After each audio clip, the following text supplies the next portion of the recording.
राधे राधे सभी को स्वागत है आपका चैनल ईसीजी लर्नोलॉजी के अंदर। आज का जो अपना टॉपिक है वो है introduction to electrocardiogram. Introduction to electrocardiogram में आज अपन पढ़ेंगे कि जो ईसीजी जो है उसका इंट्रोडक्शन। ठीक है, आज में अपन बेसिक ईसीजी के बारे में समझेंगे कि व्हाट इज ईसीजी, क्यों करते हैं अपन ईसीजी, किस किस कंडीशन में अपन को ईसीजी करनी चाहिए और किस क्या क्या इक्विपमेंट्स इसके अंदर यूज किए जाते हैं ईसीजी को करने के लिए। तो आज का अपना टॉपिक स्टार्ट करते हैं अपन इंट्रोडक्शन टू इलेक्ट्रोकार्डियोग्राम। जैसे कि लास्ट टॉपिक में अपन ने पढ़ा था conduction system of the heart, जिसमें अपन ने अच्छे से पढ़ा था कि हार्ट की जो इलेक्ट्रिकल एक्टिविटीज है, ये अपना हार्ट है, हार्ट की जो इलेक्ट्रिकल एक्टिविटीज है जो कहां से जनरेट होती है, एसए नोड से। ठीक है, देन कहां जाती है, AV node, then bundle of His and bundle branches and last में पुरकिंजे फाइबर्स। ठीक है, ऐसे करके पूरे वेंट्रिकल को इलेक्ट्रिकल इंपल्सेस मिल जाती है। ठीक है, ऐसे नोड से जनरेट होने के बाद में वो इलेक्ट्रिकल एक्टिविटीज कहां जाती है, अपने एवी नोड के पास। एवी नोड से वो जाती है bundle of His, bundle of His से जाने के बाद में right bundle branch and left bundle branch and then last में वो किसमें, पुरकिंजे फाइबर्स के अंदर चले जाती है और पुरकिंजे फाइबर्स से वो इलेक्ट्रिकल इंपल्सेस वेंट्रिकल को मिल जाती है। ठीक है, और वेंट्रिकल क्या करता है, कॉन्ट्रेक्शन करता है, जिससे हार्ट की पंपिंग होती है। ये अपन ने पढ़ लिया था। अब आज का अपना टॉपिक है कि इन इलेक्ट्रिकल एक्टिविटीज से कैसे ईसीजी बनती है। ठीक है, मतलब ईसीजी जो अपन टेस्ट सुना होगा, आपने सबने देखा भी होगा हॉस्पिटल्स में, लैब वगैरह में ईसीजी के बारे में सुना होगा, तो वो ईसीजी जो है वो इन्हीं ही इलेक्ट्रिकल इंपल्सेस की वजह से बनती है। कैसे बनती है, देखिए, ये जो इलेक्ट्रिकल एक्टिविटीज है, ये जो हार्ट के अंदर इलेक्ट्रिकल एक्टिविटीज फ्लो कर रही है, जिनको अपन ने क्या कहा है, इलेक्ट्रिकल इंपल्सेस।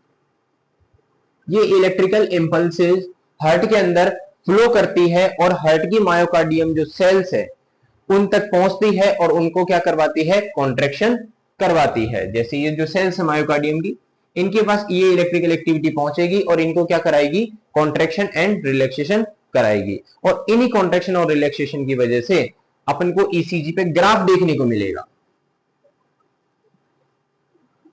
तो अपन कह सकते हैं कि ये जो इलेक्ट्रिकल इंपल्सेस है, हार्ट की जो ये इलेक्ट्रिकल इंपल्सेस हैं, इन्हीं को ग्राफ पे रिप्रेजेंट करना, एक पेपर पे रिप्रेजेंट करना, जैसे ग्राफ है, तो हार्ट के अंदर जो इलेक्ट्रिकल एक्टिविटीज फ्लो कर रही है, इन इलेक्ट्रिकल एक्टिविटीज को ग्राफ पे रिप्रेजेंट करने को ही अपन क्या कहते हैं, ईसीजी कहते हैं। तो अपन इसकी डेफिनेशन जो है वो ये कह सकते हैं कि the graphical representation, graphical representation of electrical activity of the heart, heart की इलेक्ट्रिकल एक्टिविटीज या हार्ट की जो इंपल्सेस है, ठीक है, इन्हीं को ग्राफ पे रिप्रेजेंट करना, किसके फॉर्म में, in the form of waves, waves के फॉर्म में या फिर कॉम्प्लेक्सेस के फॉर्म में, वेव्स के फॉर्म में या कॉम्प्लेक्सेस के फॉर्म में इन इलेक्ट्रिकल एक्टिविटीज को ग्राफ पे रिप्रेजेंट करना, कहने का मतलब पेपर पे रिप्रेजेंट करने को ही अपन क्या कहते हैं, ईसीजी कहते हैं। तो आगे पढ़ते हैं अपन कि ईसीजी जो है वो क्या है, कैसे अपन करते हैं। ये मैंने नोट्स उसके लिखे हैं, आप इसको आपकी कॉपी में नोट डाउन कर सकते हैं। ठीक है, तो स्टार्ट करते हैं अपन अपना topic, the graphical representation of electrical activity of the heart. Heart की जो इलेक्ट्रिकल एक्टिविटीज है, जैसे अपन ने लास्ट टाइम से अपन जो पढ़ते आ रहे हैं, तो अपन को क्या पढ़ा है कि हार्ट के अंदर इलेक्ट्रिकल एक्टिविटीज फ्लो करती है। क्यों करती है, क्योंकि हार्ट को कॉन्ट्रेक्शन और रिलैक्सेशन करने के लिए इलेक्ट्रिकल इंपल्सेस की जरूरत होती है। वो कौन जनरेट करता है, हार्ट की खुद की मायोकार्डियम सेल्स। तो हार्ट की जो मायोकार्डियम सेल्स है वो खुद इलेक्ट्रिसिटी बनाती है और हार्ट के अंदर फ्लो कराती है, जिससे हार्ट जो है वो कॉन्ट्रेक्शन एंड रिलैक्सेशन करता है। अब इन्हीं इलेक्ट्रिकल एक्टिविटीज को, ये जो इलेक्ट्रिकल एक्टिविटीज हार्ट के अंदर है, इनको ग्राफ पे रिप्रेजेंट करना, आई मीन पेपर पे रिप्रेजेंट करने को ही अपन ईसीजी कहते हैं। और ये ग्राफ पे कैसे रिप्रेजेंट होती है, in the form of waves. जैसे आपने ऐसी वेव्स देखी होगी, ठीक है, ये वेव्स को ऐसी शेप में या ऐसी वेव्स में अपन रिप्रेजेंट करते हैं कि इनको electrical activities of the heart, heart की इलेक्ट्रिकल एक्टिविटीज को ऐसे वेव्स में रिप्रेजेंट करते हैं ग्राफ के ऊपर, आई मीन पेपर के ऊपर। उसी को अपन क्या कहते हैं, ईसीजी कहते हैं। ये जो ग्राफ बन रहा है, ये ग्राफ क्या रिप्रेजेंट कर रहा है, ये जो वेव्स बन रही है क्या रिप्रेजेंट कर रही है, कि ये हार्ट की एबनॉर्मलिटीज या हार्ट के अंदर नॉर्मल है सब कुछ या एबनॉर्मल है, वो चीज ये बताती है। ठीक है, तो अपन आगे कंटिन्यू करते हैं। The graphical representation of the electrical activity of the heart is known as ECG. Heart की इलेक्ट्रिकल एक्टिविटी को ग्राफ पे रिप्रेजेंट करना, दर्शाना, उसी को अपन ईसीजी कहते हैं। ठीक है, these electrical signals are responsible for the contraction and relaxation of heart muscles. देखिए, ये जो सिग्नल्स है, ये जो इलेक्ट्रिकल इंपल्सेस है या इलेक्ट्रिकल एक्टिविटी है, ये किसके लिए रेस्पॉन्सिबल होती है? हार्ट को कॉन्ट्रेक्शन और रिलैक्सेशन कराने के लिए रेस्पॉन्सिबल होती है। आगे बढ़ते हैं। ECG is a non invasive and painless test. Non invasive, non invasive अपन यूज करते हैं जिसमें चीरा फाड़ी नहीं हो, मतलब ये कोई ऑपरेशन टाइप का टेस्ट नहीं होता। जैसे अपन ने और टेस्ट पढ़े होंगे, जैसे आपने देखा हो ब्लड टेस्ट वगैरह, तो उसमें क्या सिरिंज अंदर डाली जाती है, तो ये कोई ऐसा टेस्ट नहीं है, ये नॉन इन्वेसिव टेस्ट है जिसमें कोई भी अंदर इंस्ट्रूमेंट नहीं डाला जाता है, वो सिर्फ फिजिकली बाहर से होता है। ठीक है, तो ये नॉन इन्वेसिव टेस्ट है और पेनलेस टेस्ट है, इसमें किसी प्रकार का कोई दर्द वगैरह अपन को नहीं होता। तो पेनलेस टेस्ट है जो क्या मेजर करता है? That measure the electrical activity of the heart. जो क्या मेजर करता है हार्ट की इलेक्ट्रिकल एक्टिविटी को, या फिर क्या रिकॉर्ड करता है हार्ट की इलेक्ट्रिकल एक्टिविटी को, ये रिकॉर्ड करता है। And use to diagnose various heart conditions और एबनॉर्मेलिटीज। और किस लिए यूज किया जाता है? हार्ट की और भी अदर एबनॉर्मेलिटीज हो रही हो, या किसी प्रकार की हार्ट के अंदर कोई खराबी हो रही हो, या हार्ट की कंडीशंस को डायग्नोज करने के लिए, पता करने के लिए ये टेस्ट किया जाता है। तो ईसीजी जो है वो किस लिए यूज करते हैं? हार्ट की कंडीशंस को पता करने के लिए। अनेक प्रकार की कंडीशंस हो सकती है, जैसे आपने सुना होगा हार्ट अटैक सुना होगा, ठीक है, स्कीमिया सुना होगा, हार्ट फेलियर सुना होगा, हार्ट का इनलार्जमेंट, हार्ट बड़ा हो जाना, ये सब सुना होगा। तो इन सबको मेजर करने के लिए, इन सबको डायग्नोज करने के लिए अपन क्या करते हैं? ईसीजी करते हैं। ठीक है, या फिर कोई एबनॉर्मेलिटीज है हार्ट के अंदर, तो उस पर एबनॉर्मेलिटी का पता करने के लिए अपन क्या करते हैं? ईसीजी करते हैं। आगे देखिए, it record the heart electrical impulses. ये क्या रिकॉर्ड करता है? हार्ट की इलेक्ट्रिकल इंपल्सेस को रिकॉर्ड करता है using electrodes placed on the skin. कैसे भाई, कैसे अपन हार्ट के अंदर की इलेक्ट्रिकल एक्टिविटीज को मेजर कर सकते हैं, रिकॉर्ड कर सकते हैं? कैसे कर सकते हैं? Using electrodes. ये इलेक्ट्रोड्स क्या होते हैं? ये इलेक्ट्रोड्स क्या होते हैं? एक पैची टाइप, एक अपन कह सकते हैं छोटे से इंस्ट्रूमेंट होते हैं जो अपन स्किन के ऊपर अप्लाई करते हैं। जैसे स्किन के ऊपर अप्लाई करेंगे तो ये हार्ट की इलेक्ट्रिकल एक्टिविटी को क्या करते हैं? कैच कर लेंगे, रिकॉर्ड कर लेंगे, और उन्हीं इलेक्ट्रिकल एक्टिविटीज को ईसीजी मशीन के ऊपर सेंड कर देंगे। एंड ईसीजी मशीन जो है उनको डायग्नोज करके, पता करके अपन को वेव्स के फॉर्म में बना दे देगी।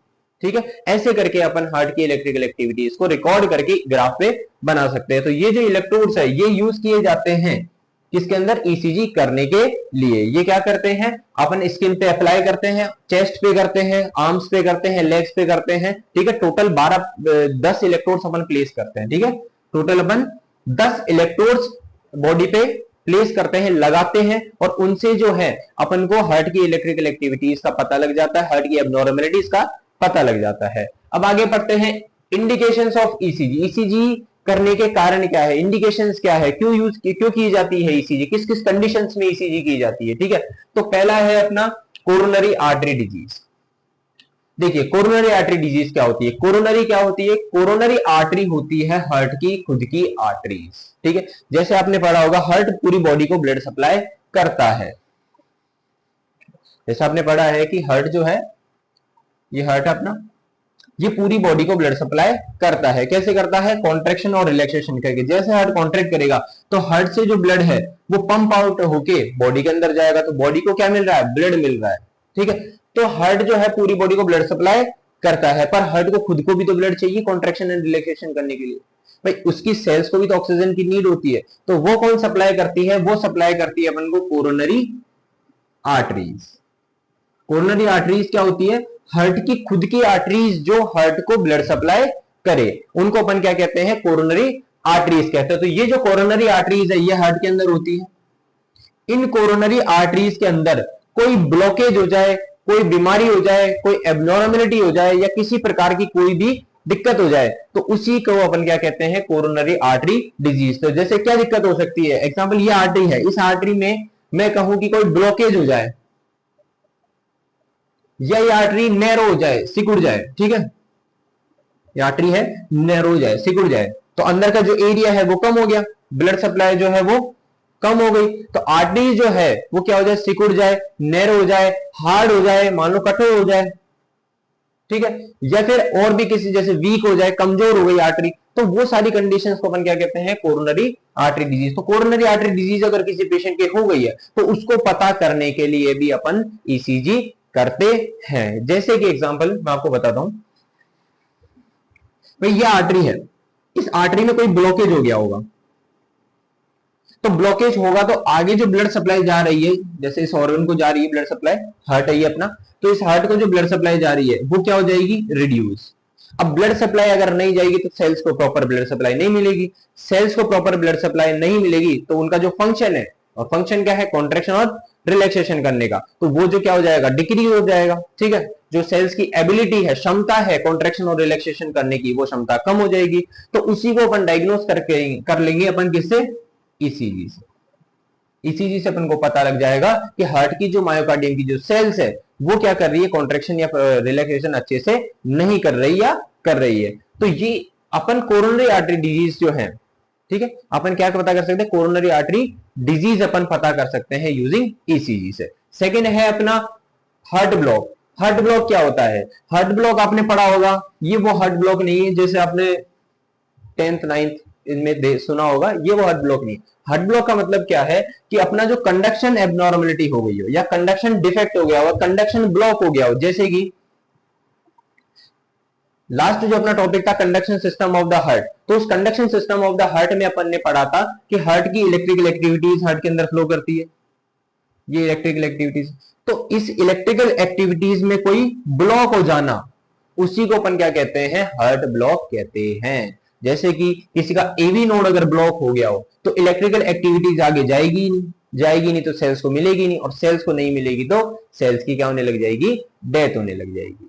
क्यों डेथ होगी, क्योंकि कॉन्ट्रैक्शन और रिलैक्सेशन नहीं होगा, और कॉन्ट्रैक्शन और रिलैक्सेशन नहीं होगा तो हार्ट को ब्लड सप्लाई नहीं मिलेगी और वहां की सेल्स की डेथ हो जाएगी। तो कंडक्शन एबनॉर्मलिटी हो गई हो, या फिर कहीं कंडक्शन जो है प्रॉपर नहीं जा पा रहा हो, एग्जांपल किसी के लेफ्ट वाले बंडल, ये लेफ्ट बंडल ब्रांच है, तो इसके अंदर कोई ब्लॉक हो गया हो, तो आगे जो है लेफ्ट को इलेक्ट्रिकल इंपल्सेस नहीं मिल रही हो, राइट में नहीं मिल रही हो, या फिर एवी ब्लॉक में ब्लॉक हो गया हो, किसी भी कंडक्शन के अंदर अगर ब्लॉक हो गया हो, तो उसको भी अपन पता कर सकते हैं यूजिंग ईसीजी से अपन पता कर सकते हैं। ठीक है, अगला है अरिथमिया।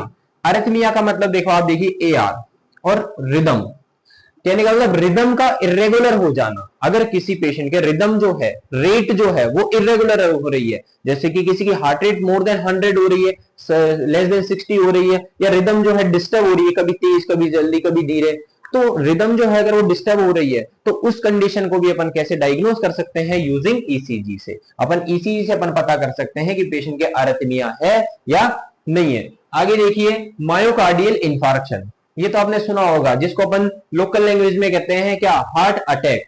हार्ट अटैक का पता करने के लिए अपन ईसीजी करते हैं। ईसीजी को अपन मेडिकल टर्म में कहते हैं मायोकार्डियल इंफार्क्शन। मायोकार्डियल मतलब कि मायोकार्डियम, और इंफार्क्शन मतलब सेल की डेथ हो जाना। तो मायोकार्डियम की सेल्स जो है अगर उनकी डेथ हो जाए उसको अपन क्या कहते हैं, मायोकार्डियल इंफार्क्शन या हार्ट अटैक। अब डेथ क्यों होती है, जैसे मैंने बताया कि ये अगर आर्टरी हार्ट को ब्लड सप्लाई कर रही है और इस आर्टरी में कोई ब्लॉकेज हो जाए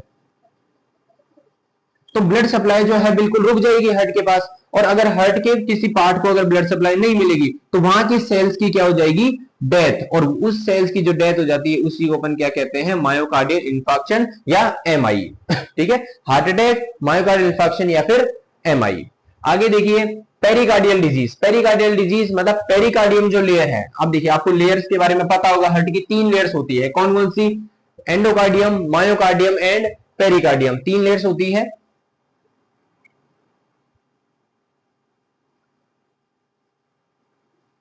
सबसे अंदर वाली जो लेयर रहती है उसको अपन कहते हैं एंडोकार्डियम, जो सबसे इनर मोस्ट लेयर होती है। जो मिडिल लेयर होती है वो है मायोकार्डियम, और जो आउटर लेयर है वो है पेरिकार्डियम। तो इस पेरिकार्डियम के अंदर किसी भी प्रकार की कोई एबनॉर्मेलिटी हो जाए, कोई खराबी हो जाए, कोई बीमारी हो जाए, तो उसको अपन क्या कहते हैं, पेरिकार्डियल डिजीज। जैसे कि मान के चलो ये पेरिकार्डियम लेयर है, इसके अंदर इन्फ्लामेशन हो गया हो। इन्फ्लामेशन आप जानते हो, नॉर्मल अगर लैंग्वेज में कहूं तो स्वेलिंग हो जाना। ठीक है, कोई इंफेक्शन की वजह से, जैसे कोई इंफेक्शन अगर अपने अटैक करता है तो अपनी सेल्स क्या करती है, उसके रेस्पॉन्स में उसके अगेंस्ट रेस्पॉन्स करती है, मतलब उसके अगेंस्ट काम करती है।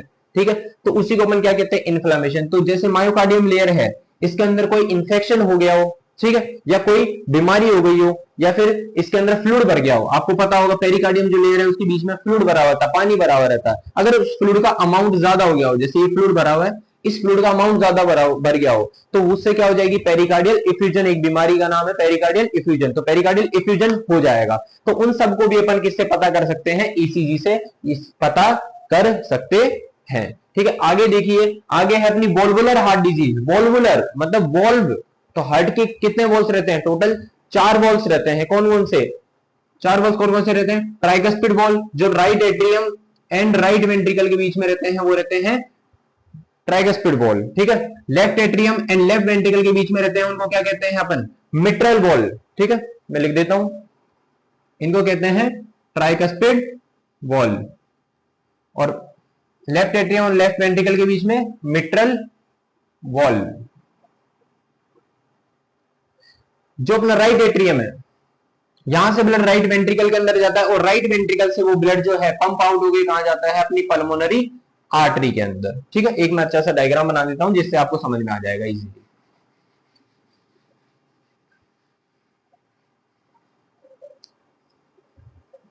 देखिए, राइट एट्रियम और राइट वेंट्रिकल, राइट वेंट्रिकल और राइट एट्रियम के बीच में वॉल प्रेजेंट होते हैं। वॉल आप समझ लीजिए कोई गेट की तरीके से। क्यों, क्योंकि राइट एट्रियम का जो ब्लड है उसको राइट वेंट्रिकल के अंदर जाने के पहले उसको इस गेट से गुजरना पड़ता है। जैसे गेट खुलते हैं, ये वॉल खुलते हैं, तो ब्लड जो है राइट एट्रियम से राइट वेंट्रिकल के अंदर जाता है। तो ये जो राइट एट्रियम और राइट वेंट्रिकल के बीच में वॉल रहते हैं, इनका नाम है ट्राइकस्पिड वॉल।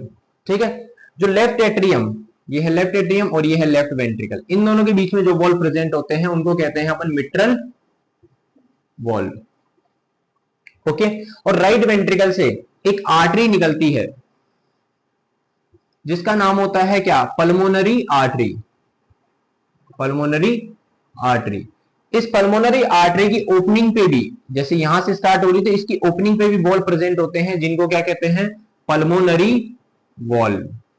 क्या कहते हैं, पल्मोनरी वॉल्व कहते हैं। और उसके बाद में जो लेफ्ट वेंट्रिकल है वहां से एक और आर्टरी निकलती है जिसका नाम होता है एरोटा। सो क्या कहते हैं अपन, एरोटा। तो इसकी ओपनिंग पे भी वॉल्व प्रेजेंट रहते हैं, जिनको अपन क्या कहते हैं, एरोटिक वॉल्व। तो टोटल 4 प्रकार के वॉल्व होते हैं। ठीक है, ट्राइकस्पिड, बाइकस्पिड जिसको मिट्रल कहते हैं, इसको बाइकस्पिड वॉल्व भी कहते हैं। ठीक है, mitral valve and aortic valve. इन चारों वॉल्व के अंदर कोई एबनॉर्मलिटी हो गई हो, कोई डिजीज हो गई हो इनमें, या कोई खराबी हो गई हो, तो उसके कारण से हार्ट के अंदर चेंजेस देखने को मिलते हैं, और उन्हीं चेंजेस को अपन ईसीजी से पता कर सकते हैं। तो कहने का मतलब हार्ट के वॉल्स के अंदर अगर कोई एबनॉर्मलिटी हो गई हो, कोई डिजीज हो गई हो, तो उसको भी अपन ईसीजी से पता कर सकते हैं। नेक्स्ट है इलेक्ट्रोलाइट इम्बैलेंस। इलेक्ट्रोलाइट इम्बैलेंस का मतलब जो अपने बॉडी के अंदर इलेक्ट्रोलाइट्स है, कौन कौन से electrolyte, sodium, potassium, calcium, magnesium. ठीक है, इन सब का इम्बैलेंस हो गया हो, कहने का मतलब इनका अमाउंट अगर बॉडी में बढ़ गया हो या इनका अमाउंट अगर बॉडी में कम हो गया हो, तो उसको भी अपन ईसीजी से पता कर सकते हैं। ठीक है, उसके आगे देखते हैं heart enlargement and hypertrophy. Heart का इनलार्जमेंट हो जाना, इनलार्जमेंट आप जानते हो, चेंबर, जैसे कोई चेंबर है, उसकी कैपेसिटी, जैसे बैलून है, बैलून की कैपेसिटी है मान के चलो 5 लीटर की, अगर उसमें मैं 6 लीटर या 7 लीटर ब्लड डाल दूं तो वो क्या हो जाएगा, इनलार्ज, बड़ा हो जाएगा। जैसे एग्जांपल, ये अपना हार्ट है, हार्ट का ये लेफ्ट एट्रियम है, इस लेफ्ट एट्रियम की कैपेसिटी है एग्जांपल 5 लीटर की। ठीक है, तो 5 लीटर की अगर इसकी कैपेसिटी है, उसमें मैं अगर 7 लीटर ब्लड डाल देता हूं, तो इसमें क्या हो जाएगा, इनलार्जमेंट। कहने का मतलब ये बड़ा हो जाएगा, चेंबर इनलार्ज हो जाएगा, और उसी को पता अपन कर सकते हैं यूजिंग ईसीजी। ईसीजी से अपन अगर हार्ट के अंदर किसी भी चेंबर के अंदर अगर एब्नॉर्मलिटी हो रही है, इनलार्जमेंट हो रहा है, या फिर हाइपरट्रॉफी। हाइपरट्रॉफी क्या होती है, जैसे ये अपना राइट वेंट्रिकल है, तो राइट वेंट्रिकल की सेल्स की थिकनिंग हो जाना, या किसी भी जो चेंबर है, ठीक है, कोई सा भी चेंबर हो, या सेल्स की थिकनिंग हो जाना। कहने का मतलब ये जो सारे चेंबर से किससे बने हुए हैं, सेल से बने हुए हैं। तो इन सेल्स के अंदर अगर थिकनिंग हो जाए, ये सेल्स मोटी हो जाए, जैसे कि अगर लेफ्ट वेंट्रिकल है तो लेफ्ट वेंट्रिकल की थिकनिंग हो गई, तो सेल्स की साइज का बढ़ जाना, ठीक है, उसको अपन क्या कहते हैं, हाइपरट्रॉफी। तो कहने का मतलब अगर वेंट्रिकल या एट्रिया, कहने का मतलब हार्ट जो है, हार्ट की सेल्स का इनलार्जमेंट हो जाना, या फिर हार्ट की सेल्स जो थिक हो जाए, उसको अपन क्या कहते हैं, हाइपरट्रॉफी। तो सेल्स के अंदर हाइपरट्रॉफी हो जाना या इनलार्जमेंट हो जाना, उसको अपन किससे पता कर सकते हैं, यूजिंग ईसीजी। ईसीजी से अपन ये सब कंडीशंस का पता कर सकते हैं। तो एक बार वापस देख लीजिए, अपन किससे क्या क्या पता कर सकते हैं, कोरोनरी आर्टरी डिजीज किसी पेशेंट के तो वो पता कर सकते हैं। उसके अलावा हार्ट ब्लॉक्स, अगर हार्ट के अंदर ब्लॉक्स है तो वो पता कर सकते हैं। उसके अलावा अरिथमिया है, रिदम के अंदर इरेगुलर डिस्टर्बेंस है या इरेगुलर रिदम है, इरेगुलर हार्ट रेट है, उसका पता कर सकते हैं। उसके बाद देन मायोकार्डियल इन्फार्क्शन, अगर किसी पेशेंट के हार्ट अटैक है आया हो या करंट हार्ट अटैक है अभी जस्ट आया है तो उसको भी अपन पता कर सकते हैं। उसके अलावा पेरिकार्डियल डिजीज, पेरिकार्डियम जो लेयर है उसके अंदर कोई एब्नॉर्मेलिटी हो गई हो उसका पता कर सकते हैं। उसके अलावा वॉल्वुलर हार्ट डिजीज, हार्ट के जो वॉल्स है उनके अंदर डिजीज हो गई हो, कोई बीमारी हो गई, कोई खराबी हो गई हो उसका पता कर सकते हैं। उसके बाद में electrolyte imbalance, sodium potassium calcium magnesium अगर इनके बॉडी के अंदर बढ़ जाए या कम हो जाए उसका अपन पता कर सकते हैं। उसके अलावा हार्ट के इनलार्जमेंट या हार्ट के अंदर हाइपरट्रॉफी का भी अपन ईसीजी से पता कर सकते हैं। तो कहने का मतलब इतनी सारी हार्ट की कंडीशंस का अपन ईसीजी से यूजिंग ईसीजी अपन पता कर सकते हैं। तो इन सारी कंडीशंस के लिए अपन को ईसीजी करनी पड़ती है। तो ईसीजी बहुत महत्वपूर्ण जो जांच है, क्यों? क्योंकि हार्ट की अगर कोई एबनॉर्मलिटी है तो उसको अपन किससे पता करेंगे? ईसीजी से। सबसे फास्टेस्ट टेस्ट होता है, ठीक है, आपको 2 से 3 मिनट के अंदर रिपोर्ट मिल जाती है और अपन जल्दी से इसका डायग्नोस कर सकते हैं। भाई अपने पास इतना टाइम नहीं होता कि हार्ट की कोरोनरी आर्टरीज तक अपन जैसे एंजियोग्राफी वगैरह करें, ठीक है, या फिर इको करें, इतना टाइम नहीं होता। और आप देखिए लोकल हॉस्पिटल लैब्स के अंदर जो इको है, टीएमटी है, जिसको आगे जो अपन फर्दर बाद में पढ़ेंगे, ये टॉपिक्स पढ़ेंगे, इको क्या होता है, इकोकार्डियोग्राम क्या होता है, टीएमटी क्या होता है, तो ये सब टेस्ट जो हैं ये आगे जाके होते हैं। मतलब ये साथ के साथ हर जगह अवेलेबल नहीं होते, किसी भी लोकल हॉस्पिटल्स के अंदर ये अवेलेबल नहीं होते। वहां सिर्फ क्या अवेलेबल होती है? ईसीजी। तो किसी पेशेंट को जैसे हार्ट अटैक आया है तो तुम उसके लिए सबसे पहले एंजियोग्राफी नहीं करोगे, उसके लिए क्या करोगे? सबसे पहले ईसीजी। इससे तुम्हें पता लग जाएगा कि पेशेंट की दिक्कत है या नहीं है। कहने का मतलब अपन ईसीजी से पेशेंट का पता कर सकते हैं, पेशेंट के कोई बीमारी का पता कर सकते हैं कि उसके कोई कंडीशन, कोई एबनॉर्मलिटी तो है या नहीं है हार्ट के अंदर, ठीक है। इसके बाद में नेक्स्ट टॉपिक अपन पढ़ते हैं। लास्ट तक अपन ने पढ़ लिया था कि ईसीजी जो है हार्ट की कंडीशंस का पता करने के लिए, हार्ट के अंदर एबनॉर्मलिटी का पता करने के लिए अपन करते हैं। उसके अलावा ईसीजी का और क्या क्या यूज है, तो आगे देखिए, आगे है टू इन्वेस्टिगेटिंग सिम्टम्स लाइक, मतलब अगर किसी प्रकार के सिम्टम्स आ रहे हैं, जैसे जो दिए गए सिम्टम्स, अगर ऐसे सिम्टम्स किसी पेशेंट को आ रहे हैं तो भी अपन क्या करते हैं? ईसीजी करते हैं, क्योंकि ये सिम्टम्स क्या इंडिकेट करते हैं कि पेशेंट को हार्ट कंडीशन या हार्ट के अंदर एबनॉर्मलिटी हो सकती है, ठीक है। तो आगे देखिए, अगर किसी पेशेंट के चेस्ट पेन है, ठीक है, छाती में दर्द है, तो उस कंडीशन में अपन क्या करेंगे? ईसीजी करेंगे, क्योंकि चेस्ट पेन होने का एक कारण हो सकता है कि हार्ट के अंदर कोई एबनॉर्मलिटी हो, ठीक है। उसके अलावा देखिए शॉर्टनेस ऑफ ब्रीथ, अगर किसी पेशेंट के सांस लेने में कठिनाई है, तो सांस लेने में अगर किसी पेशेंट के कठिनाई होती है, ब्रीथिंग डिफिकल्टी होती है, उसको अपन क्या कहते हैं? शॉर्टनेस ऑफ ब्रीथ, या सांस लेने में कमी होना, ठीक है। तो उस कंडीशन में अपन क्या कर सकते हैं? ईसीजी करते हैं। उसके अलावा डिजीनेस, डिजीनेस यानी चक्कर आना, किसी पेशेंट को चक्कर आ रहे हो, ठीक है, या कोई पेशेंट बेहोश हो रहा हो, फेंटिंग, अगर या फिर कोई पेशेंट बेहोश हो रहा हो या किसी पेशेंट को चक्कर आ रहे हैं, तो उस कंडीशन में भी अपन क्या करते हैं? ईसीजी करते हैं, क्योंकि पॉसिबिलिटी हो सकती है कि हार्ट की वजह से ये सब हो रहा हो, तो उसके लिए अपन क्या करते हैं? ईसीजी करते हैं। उसके अलावा पाल्पिटेशन, पाल्पिटेशन का मतलब होता है हार्ट जो है वो रैपिडली, बहुत तेजी से फ्लटर कर रहा हो, कहने का मतलब बहुत तेज धड़क रहा हो, तो उस कंडीशन में भी अपन उसका पता करने के लिए भी अपन क्या करते हैं? ईसीजी करते हैं कि हार्ट जो है इतना तेज धड़क क्यों रहा है, किस कंडीशन की वजह से, कोई एबनॉर्मलिटी की वजह से हो रहा हो ये सब, तो उसका पता करने के लिए अपन करते हैं। उसके अलावा इरेगुलर हार्ट बीट, अगर हार्ट जो बीट है वो इरेगुलरली बीट कर रहा हो, कहने का मतलब रिदम में कॉन्ट्रैक्ट नहीं कर रहा हो, कभी तेज कभी धीरे कभी इरेगुलर तरीके से कॉन्ट्रैक्ट कर रहा हो, तो उस कंडीशन में अपन क्या करते हैं? ईसीजी करते हैं। उसके अलावा हाइपरटेंशन, अगर किसी पेशेंट के बीपी बढ़ा हुआ है, तो बीपी बढ़ा हुआ है तो हो सकता है वो हार्ट के किसी कारण की वजह से बढ़ा हो, हार्ट की किसी कंडीशन की वजह से या कोई एबनॉर्मलिटी की वजह से हो, तो उसका पता करने के लिए अपन क्या करते हैं? ईसीजी करते हैं। उसके आगे देखिए, मॉनिटर इफेक्ट्स ऑफ मेडिकेशंस, जैसे कि अपन को बहुत सारी प्रकार की आप दवाइयां वगैरह लेते हो, तो हार्ट की जो मेडिकेशंस होती है, दवाइयां जो होती है, उनकी वजह से हार्ट पे क्या इफेक्ट पड़ रहा है, या और अलग प्रकार की जो दवाइयां हैं उनकी वजह से हार्ट पे क्या इफेक्ट पड़ रहा है। बीपी की जो दवाइयां हैं, जैसे आपने सुने बीपी की दवाइयां, डायबिटीज की जो मेडिसिन होती है, इनसे हार्ट के ऊपर क्या इफेक्ट पड़ रहा है, क्या वर्कलोड पड़ रहा है, या कोई एबनॉर्मलिटी हो रही है, तो उसका पता भी अपन ईसीजी से कर सकते हैं। आगे देखिए, इक्विपमेंट्स यूज इन ईसीजी, मतलब ईसीजी में कौन कौन से इक्विपमेंट्स, कौन कौन से जो है इंस्ट्रूमेंट्स अपन यूज करते हैं, ठीक है, ईसीजी करने के लिए किन किन चीजों की जरूरत पड़ती है। तो सबसे पहली चीज है ईसीजी मशीन। भाई सबसे पहले अपन को किस चीज की जरूरत पड़ेगी? ईसीजी मशीन की भी जरूरत पड़ेगी। तो ईसीजी मशीन क्या है? The main device that record and display the heart electrical activity, सबसे जो मेन डिवाइस है ईसीजी करने के लिए, सबसे जो मेन डिवाइस है वो है अपना ईसीजी मशीन। तो ये क्या करता है? अपने रिकॉर्ड करता है, किसको, हार्ट की इलेक्ट्रिकल एक्टिविटीज को रिकॉर्ड करता है और उसको डिस्प्ले करता है। ठीक है, जैसे ये मशीन आपको दिख रही होगी। अब ये जो मशीन आपको दिख रही है, तो इस मशीन में आप देखिए कि ये जो वेव्स वगैरह बन रही है, तो ये इसको डिस्प्ले कौन कर रहा है, ये ईसीजी मशीन अपन को डिस्प्ले करके देती है, मतलब दिखाती है। ठीक है, तो रिकॉर्ड करती है और डिस्प्ले करती है हार्ट की इलेक्ट्रिकल एक्टिविटीज को। सेकंड है इलेक्ट्रोड्स। तो इलेक्ट्रोड्स क्या होते हैं, जो अपन बॉडी पे लगाते हैं उनको अपन इलेक्ट्रोड्स कहते हैं। जैसे मैंने लास्ट अभी बताया था थोड़ी देर पहले कि जो इलेक्ट्रोड्स लाइक जैसे ये इलेक्ट्रोड है, तो इसको अपन जैसे ही बॉडी पे प्लेस करेंगे तो ये क्या करेगा, रिकॉर्ड करेगा किसको, हार्ट की इलेक्ट्रिकल एक्टिविटीज को। ये रिकॉर्ड करेगा, जैसे ये इलेक्ट्रोड है, ये इलेक्ट्रोड क्या करेगा, हार्ट की इलेक्ट्रिकल एक्टिविटी को रिकॉर्ड करेगा। रिकॉर्ड करने के बाद में किसको भेजेगा, वो ईसीजी मशीन के पास वो भेज देगा। जो भी वो रिकॉर्ड करेगा उन सबको किसके पास भेजेगा, ईसीजी मशीन के पास में। तो these are small metal disc और पैचेस। ये किस प्रकार में, मेटल के फॉर्म में भी आते हैं या पैचेस के फॉर्म में भी आते हैं। ठीक है, तो छोटे से रहते हैं जो प्लेस किए जाते हैं, that are placed on the patient skin. किसके ऊपर, पेशेंट की स्किन के ऊपर, या जो भी जिसकी ईसीजी करनी है उसके ऊपर अपन उसकी स्किन के ऊपर इसको अप्लाई करते हैं, प्लेस करते हैं, लगाते हैं।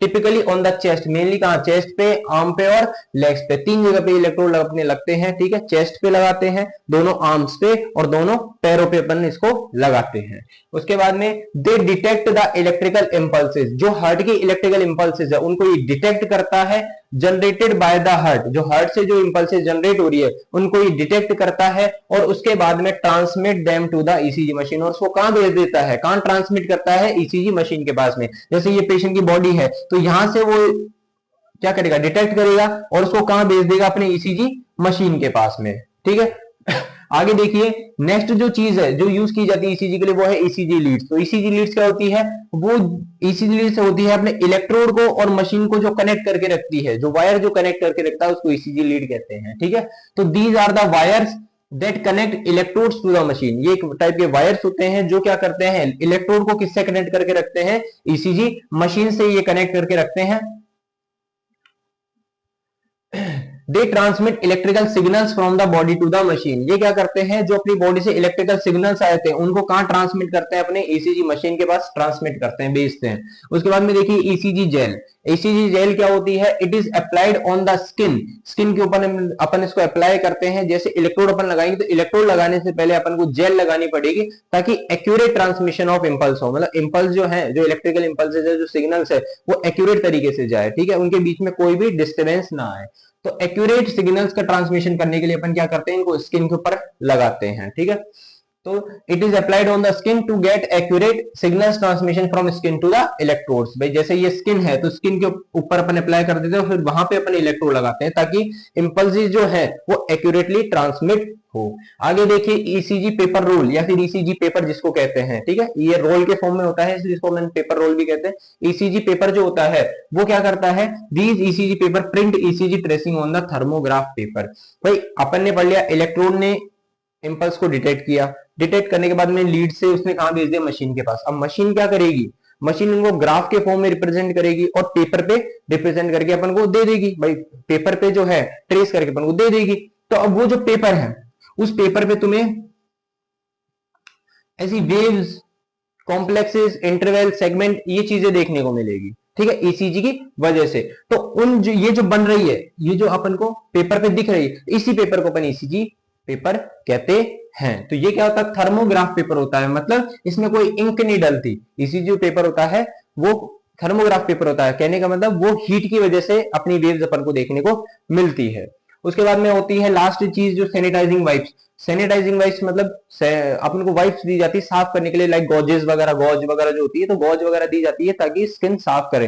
भाई किसी पेशेंट की ईसीजी करेंगे, अपने इलेक्ट्रोड्स लगाएंगे, तो इलेक्ट्रोड लगाने से पहले उसकी स्किन को साफ किया जाता है और इलेक्ट्रोड्स हटाने के बाद में स्किन को साफ किया जाता है ताकि कोई भी प्रकार का इन्फेक्शन या कोई भी प्रकार की कोई खराबी हो ना फैले, इन्फेक्शन वगैरह ना फैले और स्किन जो रहे वो क्लीन रहे, इसलिए अपन सैनिटाइजिंग वाइप यूज करते हैं। तो ये सब इक्विपमेंट्स अपन ईसीजी करने के लिए यूज करते हैं। अब आपको ये समझ में आ गया होगा कि ईसीजी जो होती है वो उसमें किस प्रकार की चीजें यूज की जाती है और किस किस कारण की वजह से की जाती है, किन किन लक्षणों के कारण से अपन ईसीजी करते हैं। बेसिक इंट्रोडक्शन आपको मैंने बता दिया है। आगे जो अपन टॉपिक पढ़ेंगे वो पढ़ेंगे कि ईसीजी जो है उसके अंदर जैसे आपने अभी ये पढ़ा है ईसीजी मशीन, तो ईसीजी मशीन को अपन डिटेल में पढ़ेंगे, इलेक्ट्रोड्स को डिटेल में पढ़ेंगे, ईसीजी लीड्स को अपन डिटेल में पढ़ेंगे, फिर इनसे जो बनने वाली वेव्स है उन वेव्स को डिटेल में पढ़ेंगे कि वेव्स किस प्रकार की बनती है, कौन कौन की टाइप्स की वेव्स होती है, वो सब अपन आगे नेक्स्ट लेक्चर में पढ़ेंगे। Thank you.